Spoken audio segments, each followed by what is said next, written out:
इन दो प्लैनेट्स का sixth angle पर आना आपके टाइम बिहेवियर को एक नई तर्ज से डील करेगा। आप डिसाइसिव भी हो सकेंगे। मतलब ये बातें अब सिर्फ ख्यालात की हद तक नहीं रहेंगी। आप अपनी लीडरशिप क्वालिटी से, अपनी ब्रेवरी एंड कॉन्फिडेंस से जिस सेक्टर में भी डिसीजन लेना है वो सिर्फ फाइनेंस का डिसीजन नहीं है। You are in a golden time by your all natural abilities, जिसकी वजह से आप अपनी इज्जत अफजाई, अपने कैरियर, अपना लाइफ स्टाइल, अपने ज़रूरियात, अपनी ख्वाहिशें, अपने डिपेंडेंट्स की ख्वाहिशें, अपने अजीज़ व अकारब की ख्वाहिशें सब पूरी कर सकते हैं।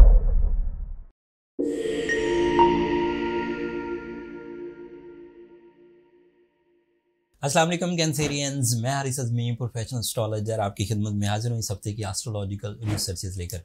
ये नवंबर का तीसरा हफ्ता है। रिसर्चेस के मुताबिक इस 7 दिनों में 2 एस्ट्रोलॉजिकल इवेंट्स हैं एंड दोनों एस्ट्रोलॉजिकल इवेंट्स आपके लिए काफ़ी पॉजिटिव हैं। ये हफ्ता 20 नवंबर से 26 नवंबर तक चलेगा। 22 नवंबर को पहला इवेंट होगा। सूरज आपके लिए आपके 6th एंगल पर आ जाएगा। साल में एक दफ़ा वो 6th एंगल पर 30 दिनों के लिए ट्रांजिट करता है and that is so positive for your health. तफसील अभी बयान करूँगा। दूसरा इवेंट आएगा 24 नवंबर को। 24 नवंबर को मार्स नाम का एक प्लैनेट है, वो भी आपके 6th एंगल पर आ जाएगा। अब इन दो प्लैनेट्स का 6th एंगल पर आना आपके टाइम बिहेवियर को एक नई तर्ज से डील करेगा। कैंसेरियन को इसकी ज़रूरत थी एंड अल्लाह ताला की तरफ से ये टाइम मुफ्त में, बगैर आपके प्लान के, अल्लाह ताला के प्लान से आपकी ज़िंदगी में आ गया। अब ये 22 तारीख को जब सूरज आपके 6th एंगल पर आएगा, अब उसके एडवांटेजेस सुनिए। वो 6th एंगल पर अकेला नहीं है, 3 प्लैनेट हैं 6th एंगल पर। इन तीनों प्लैनेट्स के एडवांटेजेस किस तरह मिलेंगे, 1 बाय 1 बयान करता हूँ। अभी पहले 2 नए जो एडवांटेजेस मिलने वाले। सूरज आपके 2nd एंगल का रिप्रेजेंटेटिव है कैंसेरियन, और वो 6th एंगल पर बहुत फ्रेंडली बिहेव करता है। सेजिटेरियस एक फायर नेचर का एंगल है एंड सूरज एक फायरी प्लैनेट है। जब वो फायर नेचर पर आता है तो फ्रेंडली बिहेव करता है। इस बिहेवियर से आपकी फाइनेंशियल स्टेबिलिटी, जॉब का हसूल, जॉब के ऊपर जो उलझने हैं उसका खात्मा, multitasking and investment point of view से आपके लिए कुछ आसाइशें, आसानियाँ, opportunities, growth and successes, profits ये एक्सपेक्ट किए जा सकते हैं। अभी ये सिर्फ एक एडवांटेज। इसका दूसरा एडवांटेज सुनिए।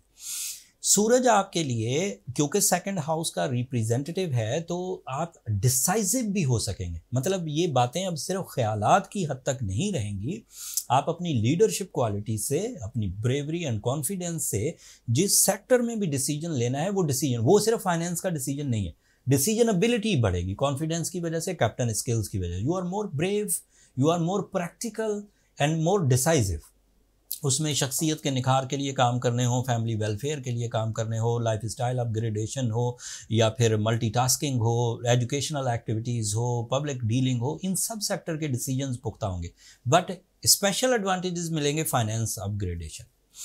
अब दूसरा एडवांटेज सुने। सूरज जब 22 तारीख को इंटर होगा आपके 6th एंगल पर, तो मरकरी ऑलरेडी उसे वेलकम करेगा, तो उससे मरकरी की स्ट्रेंथ भी बढ़ जाएगी।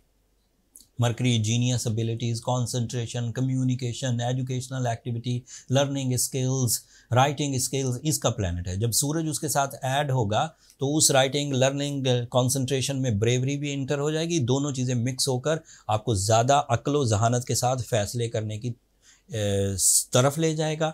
आप ज़्यादा ब्रेव डिसीजंस लेंगे, मेरिटफुल डिसीजंस लेंगे। म्यारी डिसीजंस की वजह से आपका जो प्रॉफिट रेशो है वो आसान होगा और इफेक्टिव होगा। अब ये 2 प्लैनेट हो गए। अब तीसरा 24 तारीख को इसी 6th एंगल पर एंटर होगा। अब उसके एडवांटेज सुने। मार्स आपके लिए रिप्रेजेंटेटिव है कैरियर का एंड हेल्थ का। अब उधर अक्ल जहानत भी आ गई, डिसीजन पावर भी आ गई, कैरियर डेवलपमेंट्स भी आ गई, फिजिकल स्ट्रेंथ भी आ गई। अब जब ये सब चीज़ें मिक्स होंगी, so you are in a golden time by your all natural abilities, जिसकी वजह से आप अपनी इज्जत अफजाई, अपने कैरियर, अपना लाइफ स्टाइल, अपने ज़रूरियात, अपनी ख्वाहिशें, अपने डिपेंडेंट्स की ख्वाहिशें, अपने अजीज़ व अकारब की ख्वाहिशें सब पूरी कर सकें। ये तो मैंने जनरल सी इन 3 प्लैनेट्स की कम्बिनेशन बताई, बट इसके एडवांटेज इससे बड़े हैं। When you are so staminized very practical, with genius ability, with leadership quality. तो इसकी फील्ड्स महदूद थोड़ी हैं कि सिर्फ फाइनेंस में काम करेंगे।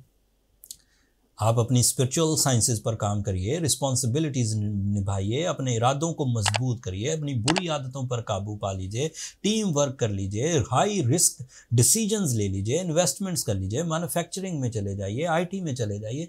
मतलब माइंड, जिस्म, फैसले सब आपका काम कर रहे हैं, तो इसके लिए फील्ड्स महदूद थोड़ी। ये तो वो चीदा फील्ड्स मैंने बयान की जिनका असर बड़ा रिलायबल है, जिनकी प्रेडिक्शन बहुत ईजी थी, तो मैंने वो 2-4 फील्ड्स बयान कर दी।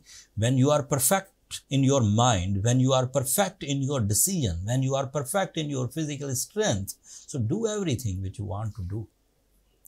हर चीज कर दीजिए। रिलेशनशिप के लिए वीनस आपको सपोर्ट कर रहा है, वीनस आपके 4th एंगल पर है। This is another positive thing by the nature. कुदरती देखिए कि सारी चीजें आपके लिए 1 by 1 ऐसे स्टेप्स बने हुए हैं जैसे नेमतें हों।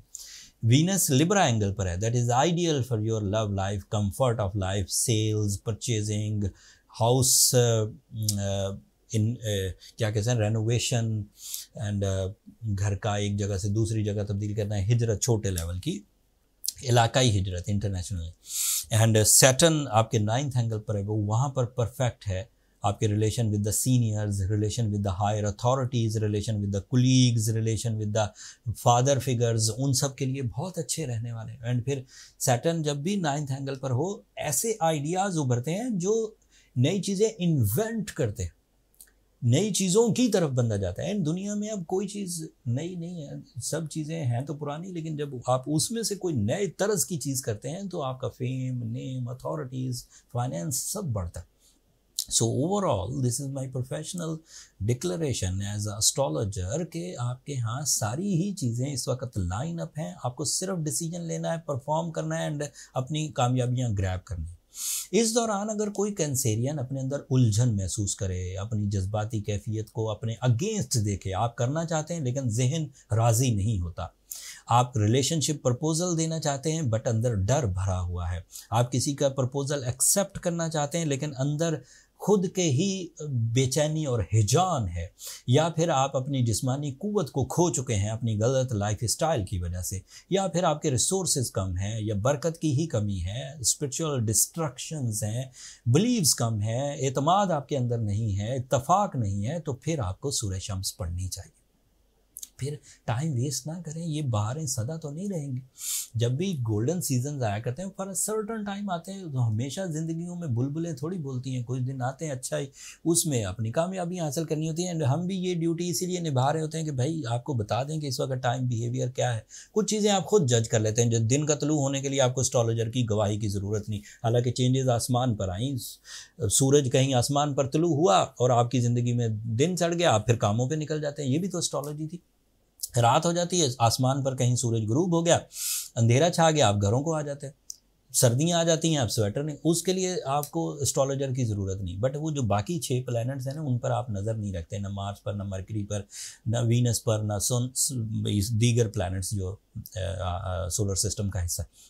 उसके लिए फिर हम आपको बयान कर देते कि भाई वो भी अच्छी पोजीशन पर है, you are in a golden season, so do जो कि गोल्डन सीजन में चीज़ें करनी होती हैं, high level with big missions, with big agenda, तो वो इकदामात करिए। अब अगर उसमें सूरह शम्स आपका साथ दे, साथ में रूबी स्टोन पहनिए, वो आपके लिए ग्रोथ की वजह बनेगी अगर असली हुआ तो। एंड अपनी कामयाबी हासिल करिए। अब खराबियों से निकलिए, मौके इसी तरह मिलते हैं अल्लाह ताला की तरफ से, चीज़ों को फिर आगे बढ़ाइए। अपनी दुआओं में मुझे और मेरी टीम को ज़रूर याद रखिए। चैनल को सब्सक्राइब करना मत भूलिएगा। कैंसेरियंस, अगले हफ्ते मज़ीद एस्ट्रोलॉजिकल चेंजेस आएंगी, उनकी तफसील अगले हफ्ते बयान करूँगा। तब तक के लिए आप मुझे इजाज़त दीजिए। अल्लाह ने